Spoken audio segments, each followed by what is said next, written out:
नमस्कार, जय हिंद साथियों। स्वागत है आप सभी का हमारे यूट्यूब चैनल राम अकेडमी में। आज हम लोग यहाँ पर भारत की जनगणना जो है उसके विषय में पढ़ेंगे। तो जो लोग हमारे चैनल पर नए हैं प्लीज़ चैनल को लाइक एंड सब्सक्राइब कर दीजिए। और इससे पहले कि अगर आपने वीडियो नहीं देखे तो हमारे चैनल पर जाकर आप लोग प्लेलिस्ट में टॉपिक वाइज सारे वीडियो देख सकते हैं। ठीक है, तो जो जनगणना है अभी हम लोग केवल भारत की जनगणना के बारे में पढ़ेंगे। इसके बाद आगे जो नेक्स्ट टॉपिक होगा हमारा वो उत्तर प्रदेश की जनगणना से होगा, क्योंकि हम लोग उत्तर प्रदेश से बिलोंग करते हैं और उत्तर प्रदेश जो है जनसंख्या के क्षेत्र में भारत का सबसे बड़ा राज्य है। ठीक, तो उत्तर प्रदेश की जनगणना को भी पढ़ेंगे। ये जनगणना टॉपिक आपका ऐसा है जो ऑल इंडिया में किसी भी एग्ज़ाम्स में आप बैठेंगे, ठीक है, किसी भी स्टेट के एग्ज़ाम में बैठेंगे या स्टेट सेंट्रल लेवल का एग्ज़ाम हो या स्टेट लेवल का हो, किसी भी एग्ज़ाम में आपको जनगणना से लेके क्वेश्चन जो हैं मोस्टली मिल जाएंगे। ठीक, तो इसलिए आपके लिए बहुत ज़्यादा इम्पॉर्टेंट रहने वाला है। इसको अच्छे से समझने का प्रयास करेंगे। तो आइए देखते हैं जनगणना जो है क्या होती है, कैसे इसको हमें लर्न करना है बेसिक स्टेप्स में। आइए देखते हैं जनगणना। ठीक है, तो हम लोग 2011 की जो जनगणना है उसके विषय में पढ़ेंगे, क्योंकि प्रेजेंट टाइम में जो 2021 आने वाला है, ठीक, तो उसकी जनगणना होने वाली है। तो जब तक वो जनगणना हो नहीं जाती तब से हमसे जो क्वेश्चन पूछा जाएगा वो पिछली जो जनगणना हुई है 2011 की जनगणना, उसी से रिलेटेड क्वेश्चन पूछता है। ठीक, इसके अलावा कुछ इसके मुख्य पॉइंट्स हैं, उसको हम लोग यहाँ पर ध्यान में रखते हुए इसको आगे पढ़ेंगे। आइए देखते हैं 11 की जो जनगणना है। बात करेंगे तो विश्व में सबसे पहले जनगणना कहाँ हुई थी, तो विश्व में सबसे पहले जो जनगणना हुई है ये स्वीडन देश में हुई है और 1749 में वहाँ पर जनगणना कराई गई थी। तो पूछ लिया जा सकता है आपसे कि विश्व में ऐसा कौन सा देश है जो सबसे पहले जनगणना करवाने वाला देश है, तो वो है स्वीडन और वहाँ पर 1749 में जनगणना शुरू हुई थी। भारत में ये जनगणना कराने का जो श्रेय है ये जाता है लॉर्ड मेयो को। ठीक है, अंग्रेज थे ये, लॉर्ड मेयो सबसे पहले इन्होंने ही भारत में जनगणना प्रारंभ कराई थी 1872 में।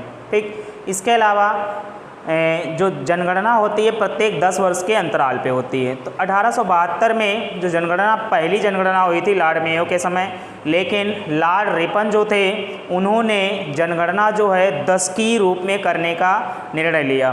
तो 1881 में लॉर्ड रिपन ने जो जनगणना है इसको नियमित दशकीय जनगणना के रूप में स्टार्ट किया है। ठीक, तो 81 के बाद तक अब तक की जो 2011 की जनगणना है ये 15वीं जनगणना है, लेकिन स्वतंत्र भारत की अगर जनगणना की बात की जाए तो ये 7वीं जनगणना होगी। हमारे देश की स्वतंत्र भारत की जो जनगणना है ये 7वीं जनगणना है, लेकिन क्रमागत 10 की जो जनगणना है ये 15वें नंबर की जनगणना है। प्रेजेंट टाइम में जो जनगणना आयुक्त हैं वो हैं सी चंद्रमौली। ठीक, क्योंकि जनगणना जो है कोई अलग अलग राज्य नहीं करवाते हैं। ठीक है, ये संघ शासित होता है, केंद्र के हाथ में होता है, यानी कि केंद्र सरकार जो है जनगणना कराती है। तो आइए देखते हैं यहाँ पर कुछ मुख्य पॉइंट हैं। विश्व में जो सबसे पहले जनगणना हुई है ये हुई है स्वीडन में। स्वीडन जो है इसकी राजधानी है स्टॉकहोम और 1749 में यहाँ पर जनगणना स्टार्ट हुई थी। ठीक, सबसे पहले जनगणना कहाँ हुई, स्वीडन में 1749 में। भारत में लॉर्ड मेयो जो हैं सबसे पहले 1872 में भारत में लॉर्ड मेयो के समय जनगणना स्टार्ट की गई है। ठीक, आइए आगे देखते हैं, इसमें कुछ पॉइंट्स हैं। भारत में जो नियमित जनगणना स्टार्ट हुई है ये हुई है 1881 में और ये स्टार्ट हुई है लॉर्ड रिपन के समय। ये आपसे क्वेश्चन मोस्टली पूछ लेता है कि जो पहली जनगणना स्टार्ट हुई है लॉर्ड मेयो के समय 1872 में, लेकिन जो नियमित 10 की जनगणना स्टार्ट हुई है ये लॉर्ड रिपन के समय 1881 में। ठीक, नेक्स्ट, स्वतंत्र भारत की जो पहली जनगणना हुई है ये हुई है आपकी 1951 में। हमारा देश आज़ाद हो गया उसके बाद जो पहली जनगणना हुई है 1951 में। और 2011 की जो जनगणना है ये 15वीं जनगणना थी। ठीक है, 2011 की जो जनगणना है ये 15वें नंबर की जनगणना थी और स्वतंत्र भारत की ये 7वीं जनगणना थी। पूछ सकता है स्वतंत्र भारत की जनगणना 2011 की किस नंबर की थी, तो ये 7वें नंबर की थी। अगली जो होने वाली है वो 8वीं होगी। वर्तमान में जो जनगणना आयुक्त हैं वो हैं सी चंद्रमौली। सी चंद्रमौली जो हैं जनगणना आयुक्त हैं, इन्हीं के उपलक्ष्य में जनगणना करवाई जाती है। ठीक, आगे देखते हैं एनसीपी 2000 ये क्या है? तो एनसीपी का मतलब है नेशनल सेंसस पॉलिसी, राष्ट्रीय जनसंख्या नीति। ठीक, राष्ट्रीय जनसंख्या नीति 2000 जो लागू की गई है, इसमें क्या बताया गया है कि वर्ष 1945 तक देश की जनसंख्या में स्थिरता लाना है, यानी कि जनसंख्या में जो वृद्धि हो रही है कंटिन्यू, उसमें एकदम स्थिरता लाना है। ठीक, तो इसी को बोलेंगे एनसीपी, नेशनल सेंसस पॉलिसी 2000, 1945 तक स्थिरता, जनसंख्या में 1945 तक स्थिरता लाने की बात की गई है इसमें। नेक्स्ट पॉइंट है भारत की जो औसत उम्र है 2020 में, यानी कि प्रेजेंट टाइम में जो 2020 चल रहा है, इस समय भारत में सबसे ज़्यादा युवा वर्ग है। ठीक, तो इसलिए भारत की जो औसत उम्र है 2020 में ये 29 ईयर्स है, 29 यानी कि 29 वर्ष है। ठीक है, ये भी क्वेश्चन आपसे पूछ सकता है भारत की औसत उम्र 2020 में क्या है। तो भारत जो है विश्व का सबसे युवा देश हो चुका है और औसत उम्र जो है ये है 29 वर्ष। नेक्स्ट पॉइंट है जनगणना 2011 का जो स्लोगन है यानी कि जो ध्येय वाक्य है जनगणना 2011 का, वो क्या है समझ लीजिएगा। ये है हमारी जनगणना हमारा भविष्य। ठीक है, ये पॉइंट आपको याद रखना है। 2011 का जो स्लोगन है हमारी जनगणना हमारा भविष्य, पूछ सकता है आपसे क्या है, मिलता जुलता ऑप्शन रख देता है पेपर में, तो ये आपको ठीक से पढ़ लेना है। भारत में विश्व की जो टोटल जनसंख्या है, विश्व में जितनी भी जनसंख्या है उसका कितना प्रतिशत भाग भारत में निवास करता है। तो भारत में जो कुल आबादी है विश्व की जनसंख्या का, वो है 17.5%। कितनी है? 17.5% जो है ये भारत की टोटल क्या है आबादी का प्रतिशत है। 1991 से 2000 में जो वृद्धि दर थी वो 21.54% है। ठीक, 1991 से 2001 के दशक में 21.54% जो है यहाँ पर वृद्धि दर थी, लेकिन 2001 से 11 में इसमें काफ़ी कमी आई है। वो कितनी आई? 1 से 11 की जो वृद्धि दर है वो है आपकी 17.64% और यहाँ थी 21.54%। ठीक है, तो लगभग 4% की यहाँ पर कमी आई है। नेक्स्ट, कमी होना हमारे लिए सही है। चीन व भारत जो है इनकी जनसंख्या में अंतर आया है।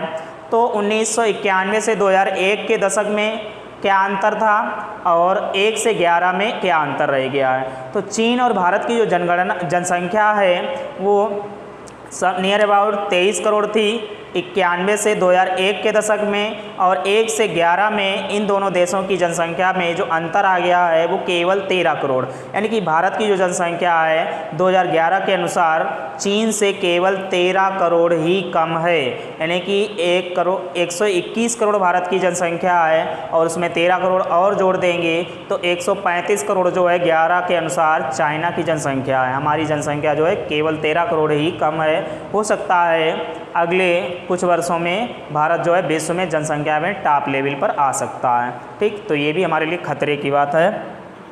नेक्स्ट पॉइंट आगे देखेंगे तो ये समझ गए होंगे 2001 में जो था आंकड़ा 23.8 करोड़ था और 11 में जब देखा गया तो ये आंकड़ा रह गया है 13 करोड़, यानी कि भारत की जनसंख्या चीन से 13 करोड़ ही कम रह गई है। विश्व में सबसे ज़्यादा जनसंख्या वाला देश जो है ये चाइना है और भारत का विश्व में जो दूसरा स्थान रह जाता है। आगे कुछ पॉइंट्स हैं इसमें देखिए। 2011 की जनगणना के अनुसार भारत की जो टोटल मुख्य जनसंख्या है एकदम एग्जिट वैल्यू में वो कितनी है, तो यहाँ पर वो जनसंख्या है 1 अरब 21 करोड़ 8,54,977, ये मोस्टली आपको याद रखना है। वैसे लगभग में नियर अबाउट जो है 121 करोड़ ही देता है, और हमारे मोदी जी जो हैं लगभग हमेशा 125 करोड़ देशवासियों को संबोधित करते हैं। तो आपको एग्जाम में विशेष याद रखना है, ऑप्शन में 125 करोड़ यानी 125 करोड़ भी दे सकता है 2011 के अनुसार, लेकिन यहाँ पर 121 करोड़ 2011 के अनुसार नियर अबाउट में आपको टिक करना होगा। ठीक, नेक्स्ट पॉइंट है, तो 11 की जनगणना हुई है, इसमें जो जनसंख्या थी उसका प्रतिशत पुरुषों में कितना रह गया और महिलाओं में कितना है। तो पुरुषों में इसका जो प्रतिशत है 51.47% इसमें पुरुष हैं, और महिलाओं का जो प्रतिशत है 48.53% इसमें महिलाओं का प्रतिशत है। ठीक, तो इस प्रकार से ये डिवाइडेशन है, 50-50% होना चाहिए। ठीक, जिसमें महिलाओं की संख्या कम हो रही है। नेक्स्ट पॉइंट है, नगरीय जनसंख्या जो है हमारे देश की नगरीय जनसंख्या, एक तो प्रतिशत में क्वेश्चन पूछता है और नगरीय जनसंख्या में भी पूछता है। तो प्रतिशत में देखिए, भारत में जो नगरीय जनसंख्या प्रतिशत में है 31.2% है। टोटल कितना है? 31.2% है। लेकिन सर्वाधिक प्रतिशत में जो स्टेट है, सर्वाधिक नगरीय जनसंख्या वाला जो स्टेट है वो है प्रतिशत में गोवा, 62.2% जो है यहाँ की आबादी नगरीय क्षेत्र में निवास करती है। और न्यूनतम में आएगा हिमाचल प्रदेश। हिमाचल प्रदेश की केवल 10% ही आबादी नगरीय क्षेत्रों में निवास करती है। बाकी मोस्टली हिमाचल की जो आबादी है 90% जो है ये सब ग्रामीण क्षेत्रों में ही निवास करती है। आगे देखते हैं, नगरीय क्षेत्र जो है जनसंख्या की दृष्टि से, अब जनसंख्या किसमें कितनी है, तो जनसंख्या की दृष्टि से जो सर्वाधिक स्टेट है महाराष्ट्र। महाराष्ट्र में नगरीय जनसंख्या है 45.2%। ठीक है, जनसंख्या में ज़्यादा है महाराष्ट्र, लेकिन जनसंख्या के प्रतिशत में गोवा सर्वाधिक है। गोवा की जनसंख्या कम है, लेकिन उसका 62.2% नगरों में निवास करता है। आगे न्यूनतम जनसंख्या में आपका आ जाएगा बिहार। बिहार की जो न्यूनतम जनसंख्या है वो 11.3% ही यहाँ पर नगरीय क्षेत्र में आएगी। बाकी जो है नियर अबाउट 89% जो जनसंख्या है ये सब वहाँ की बिहार की ग्रामीण क्षेत्र में निवास करने वाली है। आगे देखते हैं, ग्रामीण जनसंख्या सर्वाधिक प्रतिशत में अभी बताया था सर्वाधिक कहाँ है, तो ये आपका हिमाचल प्रदेश में ग्रामीण जनसंख्या है सर्वाधिक 90%। ठीक है, इसके अलावा भारत के जो टॉप 5 स्टेट हैं जनसंख्या वाले, जैसे कि हमारा जो उत्तर प्रदेश है जनसंख्या में सबसे बड़ा है, लेकिन क्षेत्रफल में इससे बड़ा कोई दूसरा है जैसे राजस्थान। ठीक, तो जनसंख्या में टॉप 5 देश जो हैं घटते क्रम में देखिए कौन कौन से हैं। तो सबसे नंबर 1 पर आता है उत्तर प्रदेश, नंबर 2 पर आता है महाराष्ट्र, नंबर 3 बिहार, और नंबर 4 आता है आपका पश्चिम बंगाल, नंबर 5 आता है आंध्र प्रदेश। तो ये क्रमागत स्टेप बाय स्टेप अवरोही क्रम में जो देश हैं जनसंख्या के आधार पर, उत्तर प्रदेश की जनसंख्या जो है लगभग 20 करोड़ है, महाराष्ट्र की लगभग 11.5 करोड़ है, बिहार की 10 करोड़ है, पश्चिम बंगाल यहाँ पर 8 करोड़ है, उसी प्रकार से आंध्र प्रदेश लगभग 7-8 करोड़ के बीच में है। ठीक, तो इस प्रकार से ये जनसंख्या में घटते क्रम में कुछ स्टेट हैं, ये भी टॉप 5 स्टेट आपको याद रखने हैं।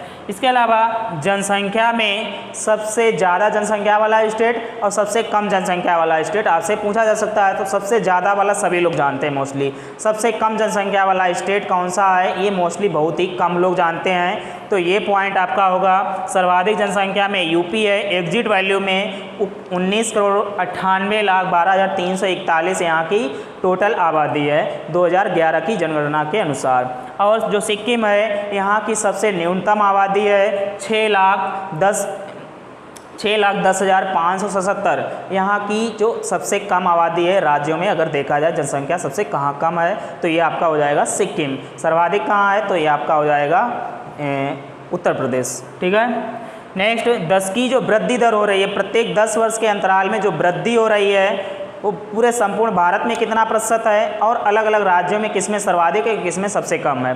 ठीक, तो भारत में 17.7% की 10 की वृद्धि दर यहाँ पर दर्ज की गई है, यानी कि जो जनसंख्या में वृद्धि हुई है वो 17.7% हुई है। लेकिन इसमें सर्वाधिक वृद्धि करने वाला जो राज्य है वो कौन सा है और न्यूनतम वृद्धि करने वाला राज्य वो कौन सा है, आइए देखते हैं यहाँ पर। तो जो सर्वाधिक में आएगा मेघालय, ये 27.9% इसने वृद्धि की है जनसंख्या में। और नागालैंड जो है यहाँ की जनसंख्या में स्थिरता के अलावा कमी और आई है, यानी कि जो जनसंख्या थी वो बढ़ी तो बिल्कुल नहीं, लेकिन उसमें और कमी आ गई है। कितनी कमी आई है? 0.6% की इसमें कमी आई है। इससे पहले यानी कि जो 91 से 2001 का दशक था, भारत में सबसे अधिक जनसंख्या वृद्धि करने वाला राज्य यही था, नागालैंड। तो यहाँ पर कई सारे जो यहाँ पर नियम लागू किए गए जिससे यहाँ की जो जनसंख्या थी वो एकदम तेज़ी से कम हुई। तो अगले दशक में इसमें काफ़ी तेज़ी से कमी आई, 0.6% की जो यहाँ पर कमी आई है। ठीक, इसके अलावा जनसंख्या घनत्व, भारत जो है संपूर्ण भारत का जो जनसंख्या घनत्व है 382 व्यक्ति प्रति वर्ग किलोमीटर है, यानी कि 1 वर्ग किलोमीटर का दायरा अगर चेक किया जाए तो उसमें भारत में 382 व्यक्ति रहते हैं। ठीक, और सर्वाधिक जनसंख्या घनत्व वाला जो राज्य है ये आपका बिहार है। यहाँ पर 1106 व्यक्ति प्रति वर्ग किलोमीटर में रहते हैं, यानी कि क्षेत्रफल के हिसाब से जनसंख्या बिहार में बहुत ज़्यादा है। और दूसरा पॉइंट जो है न्यूनतम जनसंख्या घनत्व वाला जो राज्य है ये आपका पूर्वोत्तर का राज्य है अरुणाचल प्रदेश। यहाँ पर केवल 17 व्यक्ति प्रति वर्ग किलोमीटर के हिसाब से ही आबादी का जनसंख्या घनत्व है। ठीक, तो इस प्रकार से अभी हम लोगों ने कुछ पॉइंट देखे, इसके आगे कुछ और भी पॉइंट हैं उसको भी देखते हैं। ठीक, इसका आप लोग स्क्रीनशॉट ले सकते हैं, उम्मीद करते हैं आप लोगों ने नोट भी कर लिया होगा। ठीक है, आइए आगे देखते हैं। इसमें अभी कुछ पॉइंट्स और वाक़ई हैं, जैसे लिंगानुपात है, साक्षरता दर है, इस प्रकार से कुछ पॉइंट्स हैं। आगे देखिए, भारत की इस प्रकार से कुछ जनगणना है, यहाँ पर कुछ पॉइंट्स और जो हैं। तो इसमें सबसे पहले बात करेंगे लिंगानुपात की। भारत जो है संपूर्ण भारत का जो लिंगानुपात है 943 है, यानी कि जो पुरुष और महिलाओं का जो प्रतिशत है वो 50-50% होना चाहिए, ये एक सही लिंगानुपात होता है। लेकिन संपूर्ण भारत का जो लिंगानुपात है ये है 943। ठीक, यानी कि 1000 पुरुषों पर 943 महिलाएँ हैं, जिसमें सर्वाधिक लिंगानुपात वाला जो राज्य है ये है केरला। केरल में 1000 पुरुषों पर 1084 महिलाएं हैं। ठीक, नेक्स्ट पॉइंट, न्यूनतम लिंगानुपात वाला जो राज्य है ये आपका हरियाणा है, इसीलिए वहाँ पर थीम चलाई जा रही थी बेटी बचाओ बेटी पढ़ाओ। तो यहाँ पर सबसे कम है लिंगानुपात 879, यहाँ का सबसे कम लिंगानुपात है संपूर्ण भारत में। शिशु लिंगानुपात जो है, शिशु लिंगानुपात 0 से 6 आयु वर्ग में ज्ञात किया जाता है। तो जो शिशु लिंगानुपात है ये जो है आपका शिशु लिंगानुपात ये है 919। ठीक, संपूर्ण भारत का जो शिशु लिंगानुपात है ये कितना है? 919 है। इसके अलावा सर्वाधिक जो किस राज्य में है शिशु लिंगानुपात, तो ये है आपका अरुणाचल प्रदेश में। यहाँ पर टोटल है 972 महिलाएं 1000 पुरुषों पर। ठीक, शिशु लिंगानुपात 1000 शिशु फीमेल जो हैं वो हैं 1000 में से 972 फीमेल हैं। और न्यूनतम में आएगा आपका हरियाणा, यहाँ पर केवल 834 फीमेल हैं 1000 पर। आगे साक्षरता की अगर बात करेंगे तो भारत की जो संपूर्ण साक्षरता है ये है 73%, यानी कि संपूर्ण भारत में जो साक्षर लोगों का प्रतिशत है ये केवल 73% है। ठीक, आगे इसमें सर्वाधिक साक्षर जो राज्य है आपका ये है केरला। केरला जो है इसमें 94% यानी 94% जो आबादी है ये शिक्षित है, यानी साक्षर है। और सबसे कम साक्षर राज्य हमारा देश का जो है पूर्वोत्तर का राज्य है, पूर्व का राज्य है ये है बिहार। यहाँ की जो आबादी है उसका 61.8% ही साक्षर यहाँ पर हैं। ठीक, तो सबसे कम साक्षर जो हैं आपके बिहार में, सबसे ज़्यादा साक्षर जो हैं वो केरल में है। और साक्षरता जो दर है इसके हिसाब से भारत का संपूर्ण साक्षर राज्य जो माना जाता है वो केरल को ही माना जाता है संपूर्ण साक्षर राज्य है। इसके अलावा साक्षरता दर में पुरुषों का प्रतिशत और महिलाओं का प्रतिशत किस स्टेट में अधिक है, किस स्टेट में कम है? तो पुरुषों में सबसे ज़्यादा भी केरल में है और महिलाओं में सबसे ज़्यादा भी केरल में ही है। पुरुषों में सबसे कम बिहार में, महिलाओं में भी सबसे कम बिहार में है। आइए देखते हैं कितना अंतर आया है। तो केरल जो है यहाँ पर केवल 96% पुरुष जो हैं साक्षर हैं और बिहार में 71.2% जो हैं पुरुष साक्षर हैं। ठीक है, और जैसे कि यहाँ से बिहार में कुछ वृद्धि हुई है। महिलाओं में साक्षरता की बात करेंगे तो केरल में यहाँ पर 92% महिलाएं यानी कि पुरुषों की अपेक्षा कम साक्षर हैं और बिहार में जो महिलाएं साक्षर हैं 51.5% हैं। पुरुषों की अपेक्षा ये काफ़ी कम है ऐसा। ठीक, आगे देखेंगे भारत में कुछ अदर कास्ट के जो आबादी रहती है जैसे शेड्यूल कास्ट है, इसके अलावा एसटी, ठीक है, एससी और एसटी अनुसूचित जाति और अनुसूचित जनजाति प्रकार की जो आबादी रहती है तो उसका कितना प्रतिशत कहाँ पर निवास करता है। देखते हैं यहाँ पर भारत में सर्वाधिक प्रतिशत में एससी आबादी जो है वो पंजाब स्टेट में है, वो है यहाँ पर 31.9%। ठीक है, भारत में सर्वाधिक प्रतिशत में अगर आबादी की बात करेगा तो वो है आपका पंजाब 31.9%। लेकिन कुछ स्टेट ऐसे भी हैं जहाँ पर एससी आबादी बिल्कुल है ही नहीं, वो है नागालैंड और अरुणाचल प्रदेश। अरुणाचल प्रदेश और नागालैंड में किसी भी प्रकार की एससी जाति नहीं रहती है। ठीक है, इसके अलावा एससी जनसंख्या की दृष्टि से सर्वाधिक कहाँ रहते हैं, यानी कि अनुसूचित जाति के जो लोग हैं इनकी जनसंख्या सर्वाधिक आपके स्टेट उत्तर प्रदेश में है। ये यहाँ पर फिक्स वैल्यू में इतनी है 4,13,57,608 व्यक्ति। ठीक, इतनी आबादी जो है ये एससी आबादी के अंतर्गत आती है। जब हम उत्तर प्रदेश की यहाँ पर जनगणना पढ़ेंगे तो एससी आबादी वाले ज़िलों की भी बात करेंगे, किन ज़िलों में सर्वाधिक एससी आबादी रहती है। ठीक, इसके बाद एसटी आबादी जो है अनुसूचित जनजाति का जो प्रतिशत है वो हमारे देश में सबसे ज़्यादा मध्य प्रदेश में पाया जाता है। 21.1% आबादी जो है मध्य प्रदेश की एसटी प्रकार की अनुसूचित जनजाति क्षेत्र में आती है। ठीक है, और जनसंख्या में अगर बात करेंगे केंद्र शासित प्रदेश की तो केंद्र शासित प्रदेश से कुछ पॉइंट्स हैं, आप लोग इसको समझ लीजिए। जनसंख्या जो है केंद्र शासित प्रदेश में अगर कोई राज्य है दिल्ली में क्यों अधिक है, क्योंकि वो कैपिटल है। कई सारे स्टेट के लोग वहाँ पर जाकर बस जाते हैं और वहीं के स्थायी निवासी हो जाते हैं, इसलिए जनसंख्या के आधार पर दिल्ली जो है यहाँ की जनसंख्या सर्वाधिक है। नेक्स्ट पॉइंट, लक्षद्वीप इसमें ऐसा स्टेट है जिसकी सबसे कम जनसंख्या है। नेक्स्ट पॉइंट आगे दिया 10 की जो वृद्धि दर है दादरा एवं नागर हवेलियाँ हैं तो वहाँ वृद्धि ज़्यादा होगी। तो दादरा नागर हवेली में 55.9% की 10 की वृद्धि दर हुई है, बहुत तेज़ी से वृद्धि हुई है यहाँ पर।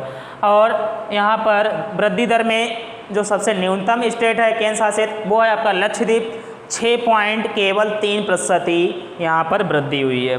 लिंगानुपात की अगर बात की जाए तो केंद्र शासित प्रदेश में सर्वाधिक लिंगानुपात वाला राज्य कौन सा है और सबसे कम लिंगानुपात वाला राज्य कौन सा है, तो लिंगानुपात में पुडुचेरी आएगा। पुदुचेरी बोलते हैं, पहले इसका नाम पांडिचेरी था, अब इसका नाम पुदुचेरी हो गया है। तो पुदुचेरी जो है यहाँ की का जो लिंगानुपात है ये है 1037, यानी कि 1000 फीमेल हैं 1000 मेल पर। ठीक, और सबसे कम जो है दमन दीव, दमन का मतलब कैसे याद रखेंगे, दमन हो गया, कम हो गया, दमन मीन्स कम होना, तो 618 ही यहाँ पर फीमेल हैं 1000 मेल पर।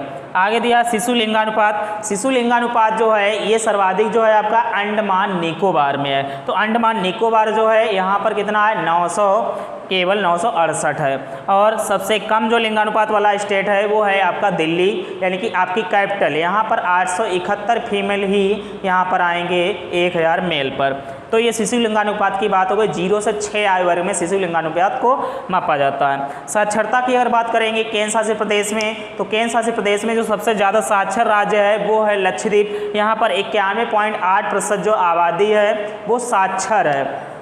इसके अलावा दादरा नागर हवेली जो है यहाँ पर न्यूनतम साक्षर राज्य 76.2% यहाँ की जनसंख्या साक्षर है। ठीक, ये पॉइंट आपको याद रखना, साक्षरता की दर से कौन सा अधिक है, सबसे कम है। ठीक, और एससी आबादी किस केंद्र शासित प्रदेश में सर्वाधिक रहती है, तो चंडीगढ़ जो ऐसा स्टेट है केंद्र शासित प्रदेश में आता है जिसमें 18.9% आबादी जो है चंडीगढ़ में एससी अनुसूचित जाति के लोग रहते हैं।